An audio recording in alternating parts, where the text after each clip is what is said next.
Monica Seles might be happy with that one.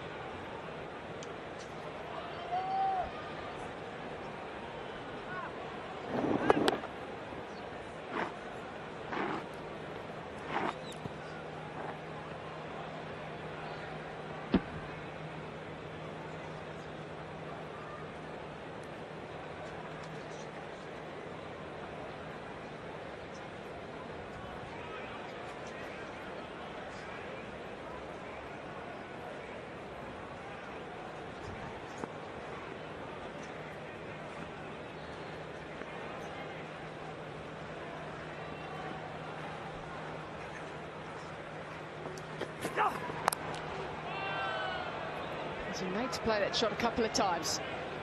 He's been peppered in the field as well.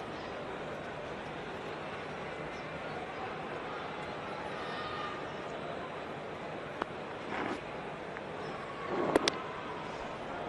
you think of it, in this over so far, it's been just those three players that have been involved in the action. Jamal short to Rickleton, fielded by Babar Azam 3 times, and the other one went to the fence. And Jamal chased it.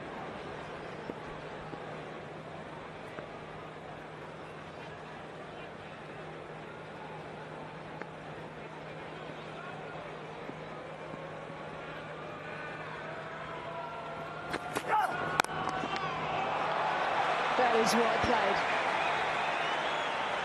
Just enough width outside the off stump.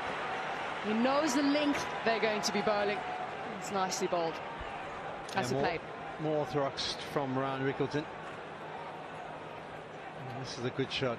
Stands as tall as he possibly could, gets onto his tippy toes. In fact, I think at some stage their both feet will be off the ground as he makes contact, but he wanted to get as tall as he possibly could and able to hit it away through the offside and at the top of the bounce.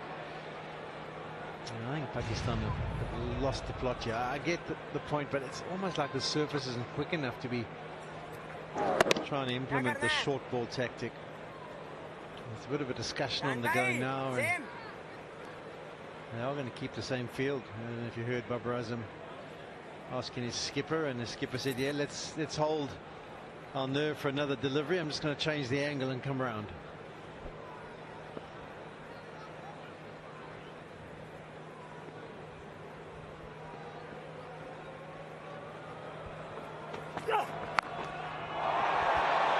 Well onto that. He was expecting that length yet again. And a lovely reply from the left-hander. 249 for 3.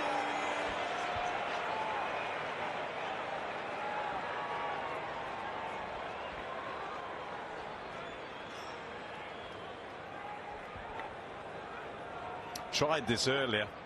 Got a top edge. It went behind the keeper. One bounce. And over the ropes this time. Gets a big chunk of it. Absolutely no intention of keeping it down. And it sails over the ropes for 6.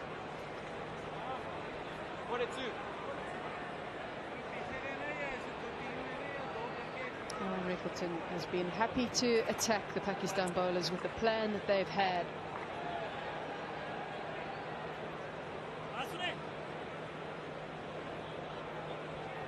South Africa now just short of 250. There's still a lot of time left on day one. Scoring at a good rate again, going over 4 and over.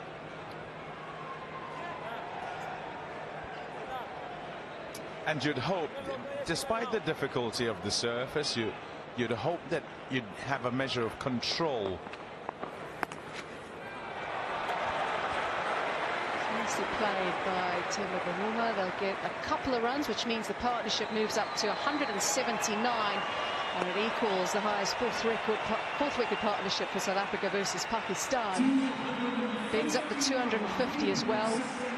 John Callis and AB de Villiers put on 179 together in Abu Dhabi in 2010-2011. And they've now equaled that partnership.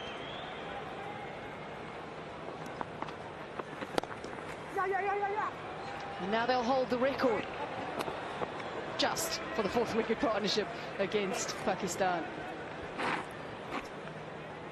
You're just talking about control, an attempt at controlling the run rate, present some difficulty early on as the ball is hard and new. You'd hope you can do that. It's not quite happened that way for Pakistan. Just unable to keep these two batters quiet at all. Singles easy, boundaries seemingly quite easy as well. A ploy with the short ball that kind of hasn't worked, and Sean, you alluded to it. The slowness of the surface means neither of these batters have been rushed at all by the short balls that have been bowled at them. And playing in a team that's got a couple of former captains, there was that one little instance when Jamal goes round the wicket and Babar starts to go to the other side of the square as if to say, let's change the field. And Shan says, no, we'll keep it this way, thanks. It just seemed more than a suggestion, and perhaps it's just me seeing into things rather than kind of seeing what exactly is going on. But there's a searching here with nothing going their way, Pakistan. 253 for 3.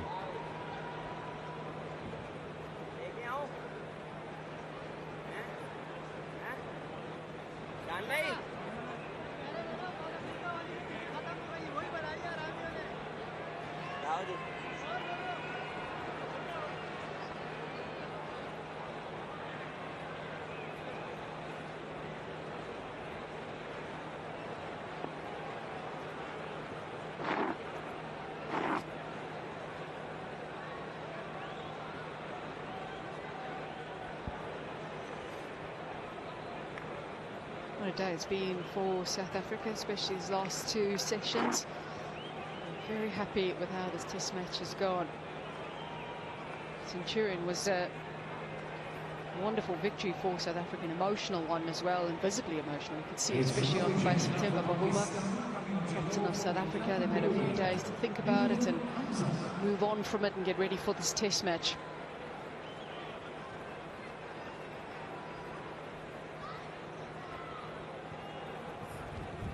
Now, change in bowling. Mir Hamza is going to come from the Kelvin Grove end.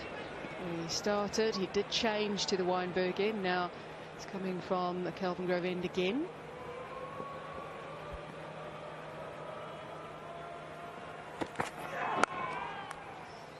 Yeah, the strange thing for me is, I remember when you first started touring the subcontinent, is we used to try and come up with a plan. How would we bowl on flat surfaces? We all knew how to run up and bowl line and length in South Africa, have 2 or 3 slips, and it was pretty simple. You would stick to that game plan. But when you go to the subcontinent, you have to come up with a different idea. Initially with a new ball, or maybe a couple of plans where you roll your fingers across it, set different fields, try and get the ball to reverse. And we always used to watch the likes of Wasim Waka and what did they get up to in order to be effective in those middle overs. And it seems a little bit different here in this innings, where Pakistan kind of don't have an idea of what they could or can't do. They kind of seem stumped. They're now gone back to an orthodox field, but you don't often see that. Subcontinent sides have always perfected the art of trying to find a way to be effective most of the time. Something we had to learn, but at the moment it's Pakistan to kind of call in all pockets as to how they can make the breakthrough.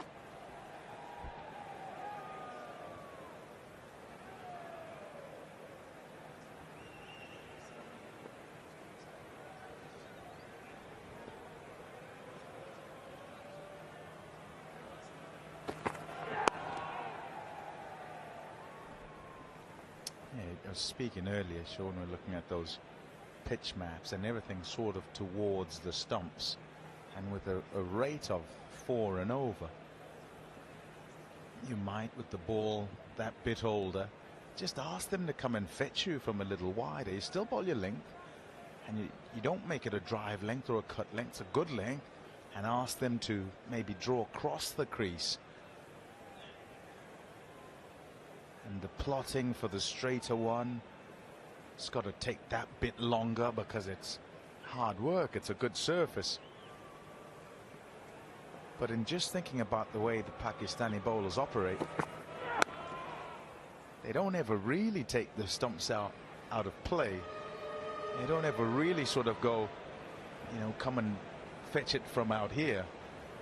They like to keep them in play because of that reverse swing that they utilize on their home conditions, and they trust that they'll be able to beat your bat, hit you on the pad, get through you, get to your stumps. Certainly not worked here, and nobody's got up to that sort of pace that's going to worry Rickleton or Bavuma on here. Leg side. He's been playing defensively in the previous deliveries because of the line and length, but this time around fuller and too straight. Releases any kind of pressure you possibly might have built up. Yeah, the only thing you would say in the introduction of Mir Hamza is that he's getting a little bit of tail compared to the other bowlers. He's just getting that ball to just shape slightly back at round Rickleton.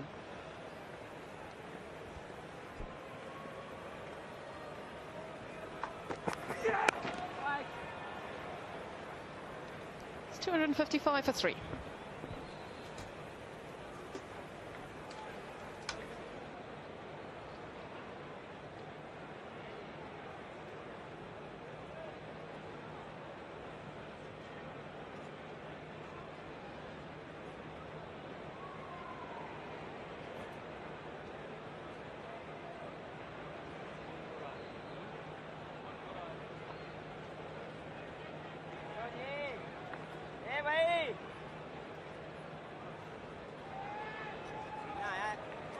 Well, this partnership's been so impressive.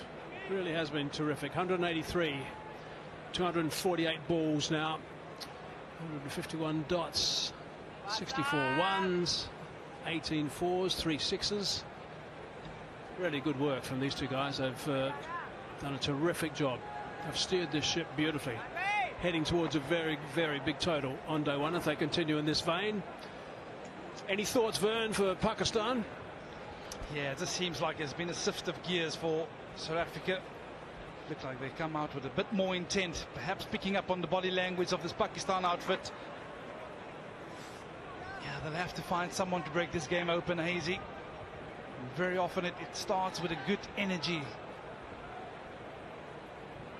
Could it be this man with ball in hand, Kuram? 10 overs today. He's been impressive at stages, but they need a wicket. They need a wicket desperately. Seems one of the more likely suspects.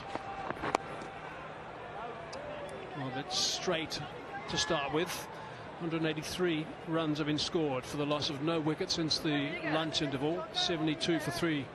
South Africa were at lunch. You were quite chippy then, Ramiz. But now? Stop it.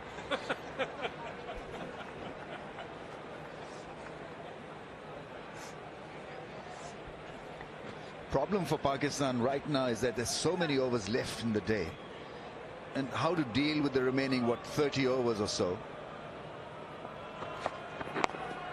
You've got to stop this game. I mean, the flow has to be stopped somehow, otherwise South Africa may end up with over 300. They will definitely, and so that'll push Pakistan back in this test match. You don't want them getting a 500 in the first innings, because that'll put them under a lot of pressure, Pakistan. We know of late, whenever there's been first innings totals that have gone sky high, batting in the last innings for Pakistan have become that much more woeful and difficult.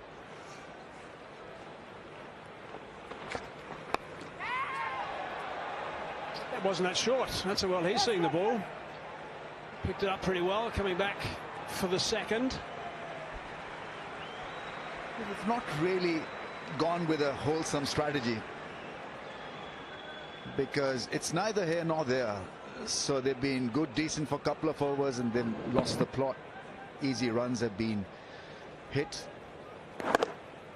easy boundaries, easy singles, runs at ease, with ease, whatever you want to call it, and it's just not worked for Pakistan. I do have a little bit of good news for you though, Rambo. There's only an hour and 25 minutes left, so we won't get all the overs in. Probably about 20, I guess 22 maybe from here. So that's better news for you at this stage. I'm a complete neutral, Hazy. I'm just looking at the roster, and I think I've got another stint after this. Yeah, That's it. I wasn't implying anything, of course, Ramiz. Yet. You're not easing my pain.